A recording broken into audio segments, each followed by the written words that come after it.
Welcome to Virtual Office Hours, Public Service Loan Forgiveness, sponsored by the American Bar Association and nonprofit AccessLex Institute. The Virtual Office Hours program connects you with experts to help you thrive as a law student and prepare for life after law school. We're excited today to have Ashley Norwood-Struppa with us to talk about the ins and outs of the Public Service Loan Forgiveness program for those that are pursuing public interest careers. Ashley is a student loan guru trying to break the chains of student debt to help students achieve their education and career goals. She has been a student loan educator since 2006 in financial aid counseling, compliance, policy, and advocacy. The former student loan ranger with U.S. News and World Report specializes and advocates for loan forgiveness and loan repayment strategies. Ashley, we'll turn things over to you. Thank you and welcome everyone. Thanks for joining me today. And I'm really excited to talk to you about public service loan forgiveness. It is one of my favorite topics to talk about. Before we begin, I do have to just read a brief disclaimer. So the information provided in Max by AccessLex events and other resources is being made available to assist you in developing your personal financial strategy and is not intended as investment, tax, or legal advice. You should consider whether the information is appropriate for your needs and where applicable, seek advice from an appropriate professional advisor. And so with that behind us, I just want to introduce you a little bit to AccessLex Institute. We're a nonprofit and we're based out of Westchester, Pennsylvania, but I'm in Boston, Massachusetts. I handle the Northeast region, which is all of New England, Maryland, and New Jersey, but we have representatives all across the country to cover all of the states in the US, including Puerto Rico. And we have been around since 1983, and our mission is to break down the barriers that are there for individuals trying to experience legal education. And we do that through financial education, like these types of webinars, and we follow you through your legal education, whether it's from the pre-law experience, through law school, and then into your professional careers. We're here as a resource. Everything that we offer is completely free. And I'll give you some more resources that you can check out later on in the presentation. We do coaching appointments. Everyone on our team, which is the outward-facing team, are accredited financial counselors, including myself. And we're here to hopefully answer your questions. And today specifically, we want to talk about public service loan forgiveness. Now, there is a lot of confusion about this program, a lot of misinformation, and the program is kind of confusing. So briefly, public service loan forgiveness was created in 2007 by the Bush administration, or during the Bush administration, I should say. And it was designed to encourage individuals to enter needed fields in the public service arena that typically make less than their for-profit counterparts. So thinking of lawyers and attorneys in mind, those that are going into government work, going to work for nonprofits, or going to be working in the attorney general's offices, or want to be public defenders, or district attorneys, you typically are making less than your big firm counterparts.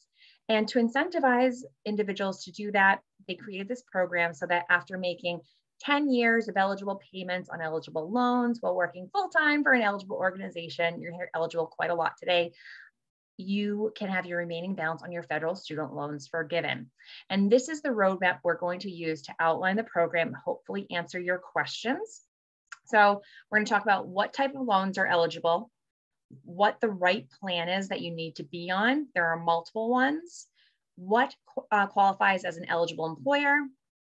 We're going to define full-time employment, the 120 payments requirement, and paperwork. When it comes to government programs, we want to make sure that we are doing all the paperwork correctly. Most of the denials in public service loan forgiveness have actually been due to incorrect paperwork done incorrectly. And so we're going to go over all of that today. Okay, first off is the right loans. So to qualify, you need to have federal direct loans. Any direct loan. It can be the subsidized loans, the unsubsidized, Grad Plus, Consolidation, Parent Plus. If you have older federal loans, federal family education loans, those are the types of loans I took out back in the early 2000s when I was in college. Those are not eligible, but they can become eligible if consolidated. Perkins loans, which are another form of federal loan, are not eligible, but they can be consolidated to be eligible. Private loans can never be eligible. So what you'll want to do is to see if you have the right loans, you want to go to studentaid.gov. That's the federal student aid website. I kind of call it the wiki of student aid.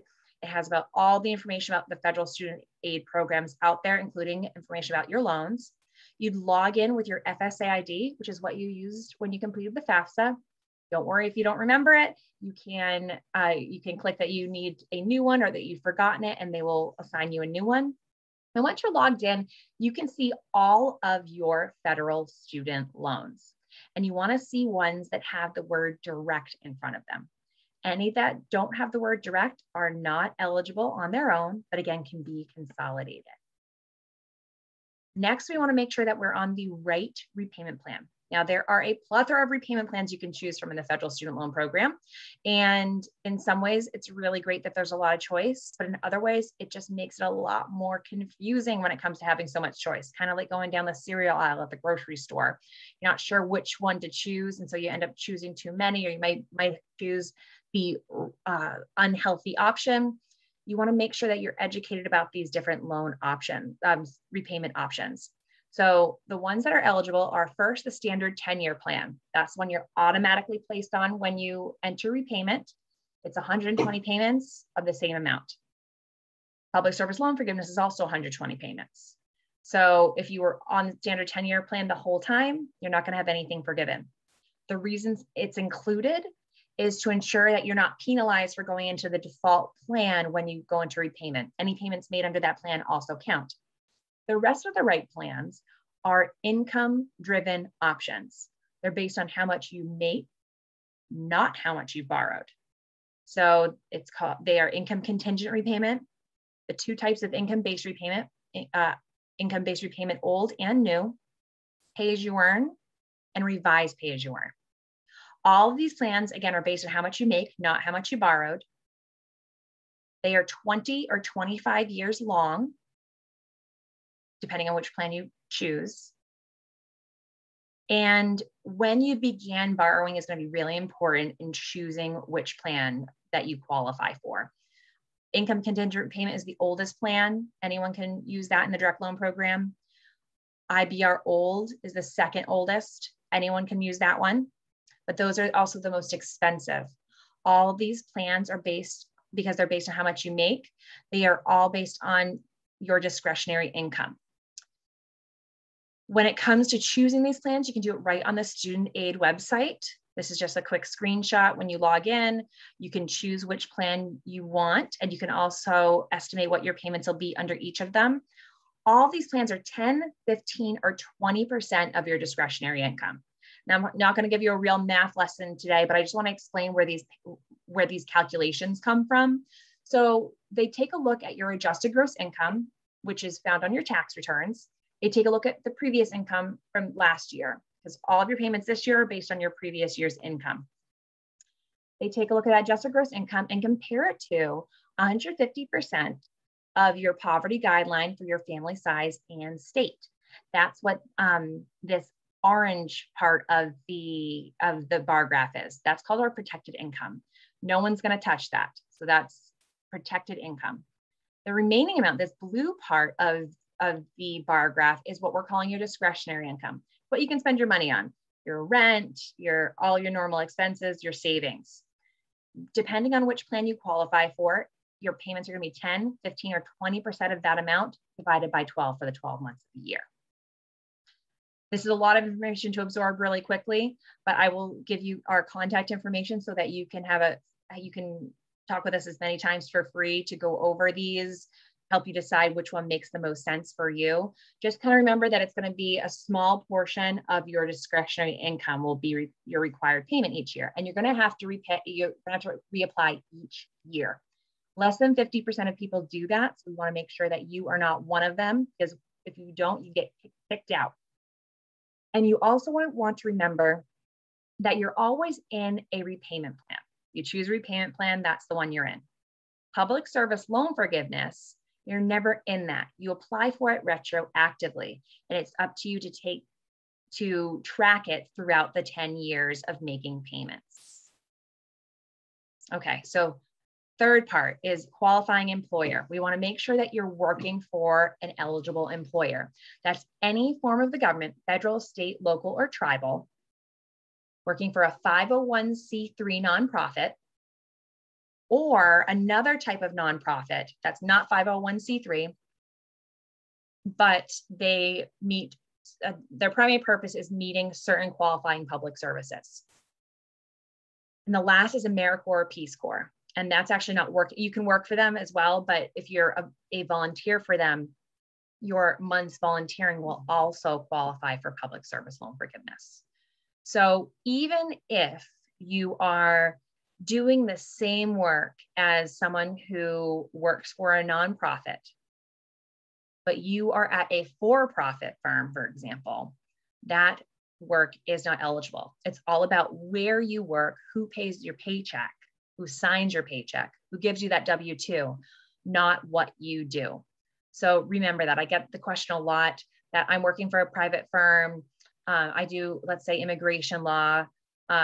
We work with a lot of low-income individuals. We do a lot of pro bono work. Does this count? And unfortunately, it does not, because you're still working for a for-profit firm. Full-time employment is also important to note here. You want to make sure that you're working at least 30 hours per week, or whatever your employer considers to be full-time, as long as it's not less than 30 hours per week. So this came into play about a year ago. I was working with someone who had talked with someone previously at another organization. They said they wanted to drop from 40 hours to 36 hours per week. Would they still qualify for PSLF? That individual told them, yes, you have to be a minimum of 30 hours per week, you're all set. Unfortunately, their employer didn't only consider 40 hours to be full-time. So they had 12 months that were not eligible for PSLF. So that caveat there is really important to note. It's whatever the employer considers to be full-time, but no less than 30 hours per week. You can qualify with multiple employers. So part-time employment, if you work for 2 organizations, for example, both qualify. And as long as your average hours per week between both of them is at least 30 hours, then you could qualify that way as well. Payments don't have to be consecutive, but you do have to make at least 120 in no less than 10 years. So you can't accelerate your payments, make 120 payments in 5 years, for example. You will need to make your payments on time, which are within 15 days of the due date. They have to be made in full, and any payments made before October 1, 2007 do not count. So keep in mind that 120 payment rule. So if you worked for an eligible organization for a couple of years, then you went and worked at a for-profit firm, you're still on a repayment plan, you're still making payments for your loans, but your PSLF eligible payments paused. They sit and stay there. When you go back to a nonprofit organization, they pick up where they left off. So you'd be in repayment for, let's say, 12 years before you actually qualify for PSLF, because it took you 12 years to make 120 PSLF payments. Okay, and then the really important part is paperwork. You need to complete the PSLF form, which is an employment certification form. It's a fillable PDF, also on studentaid.gov. You fill it out, you have to print it, and you need a signature from an HR representative or the CFO of your organization, CEO, CFO, so that you can qualify. They're going to certify how many months you worked for them full-time. Then you're going to submit that to your servicer. The servicer is going to compare those months to the months that you made eligible payments. Then they'll get back to you in a few weeks saying, congratulations, you made X amount of eligible payments, or unfortunately, you did not make any eligible payments, and this is why, so you can fix it. Maybe the organization didn't qualify, maybe you weren't on the right repayment plan, or you didn't have the right loans. So you want to make sure you keep track of that. You want to do that every year. My best piece of advice is put a reminder on your phone to do your income-driven repayment application each year, and do this paperwork each year as well. So this is what the form looks like. And it's fillable PDF. You just print it and you just submit it to your, usually it's an HR department. So for those who are in repayment right now, this is just a brief checklist. You want to check to make sure that you have the right loans. Remember, go to studentaid.gov to look that they are direct loans. You want to make sure that you're working for an eligible employer, 501c3 nonprofit. Show them that form, that PSLF form, and just have them verify that they can complete it. You want to make sure that you're working full-time and that you're on one of those eligible repayment plans, one of those income-driven plans to maximize your eligibility. Set up automatic payments, make your payments on time. Side note, no payments have been required on federal student loans since March of 2020. So it's been over a year now, and that suspension of payments goes through the end of September. All those months are still PSLF eligible if you met all the other criteria. So even though you weren't making payments and you weren't required to, if you're meeting all the other criteria, those will count as payments as well. You want to track all those payments with using the PSLF form, and just keep your ear to the ground about any changes or any updates to the program. This is our service that I mentioned that we call it Access Connects Coaching, that we provide for free to anyone who is looking for help with their student loans, whether you're in repayment yet or not, whether you are with the ABA or not. Doesn't matter who calls this line. It can be a sibling, or it can be a parent or a spouse. We will happily talk with you for free about how best to approach your student loans. We're not going to tell you what to do, but we're going to educate you the best we can, talk about pros and cons, and help you make your best decision when it comes to your repayment plan and using it in conjunction with public service loan forgiveness. So I'm going to take a breath there. And Tracy, I know we had a bunch of questions leading up into the presentation. It looks like some came in today too, so we can jump right into the questions if you'd like. Sure. You answered many of the questions with all the wealth of information that you shared, which is great. There's one thing though I do want to bring up here and ask you is, what if you graduate law school and you want to open up your own foundation or 501c3 out of law school? Can you qualify if you create your own program? You can. I've actually seen this happen twice with people I've worked with. One was a dental student who created his own nonprofit, and one was another student who created a nonprofit, just a one-person shop. You can absolutely qualify. There are a lot of hoops to jump through, so it's going to take you some time to actually get all that paperwork through and get everything approved. But once you are considered a 501c3 nonprofit, or, and I always forget because I'm not a tax professional, the other IRS standard for a nonprofit, as long as you meet those requirements, once you hit that amount and you start making payments at that point, so if you did it on July 1, all of your payments from that point on would be PSLF eligible as long as you're meeting all the other criteria. You have the right loans and you're repaying under the right repayment plan. If it's just you and it's just a one-person shop, one-person nonprofit, you would actually be signing your own PSLF form. Typically, so that is absolutely allowable. It's going to set up a red flag. They're going to double check everything with you, but it'll be pushed through. Great. Can you clarify determining income? Is that individual income or household? Perfect question. Perfect question. So discretionary income under all of the plans is going to include you and a spouse if you file your taxes separately. Jointly. If you file your taxes jointly. If you file your taxes separately on all of the plans except for revised pay as you earn, you can exclude your spouse's income, but include them in the family size. So your poverty guideline would be even higher, which is good because it means your protected income is higher. I will say that I would really recommend you, if you're married or you're thinking about getting married and you want to pursue public service loan forgiveness, set up an appointment with one of us and we can chat about the things you want to think about. I like to run some numbers with individuals to estimate how much you can save based on how much you've borrowed and what we're expecting to see in forgiveness under public service loan forgiveness. And then you take that to a tax professional, show them that number and see how much you're going to lose in tax benefits by filing separately. I'm not a tax professional and there's no one on our team that is. So we recommend that you talk to an accountant before you pull the trigger on filing separately. But that is something that a lot of people need to think about, because the two incomes can raise your payments much higher. Great. You also talked about a third party signing checks and whatnot. One of our listeners is asking if they're eligible if they work at a 501c3 through a legal fellowship. Yep. So typically fellowships will qualify.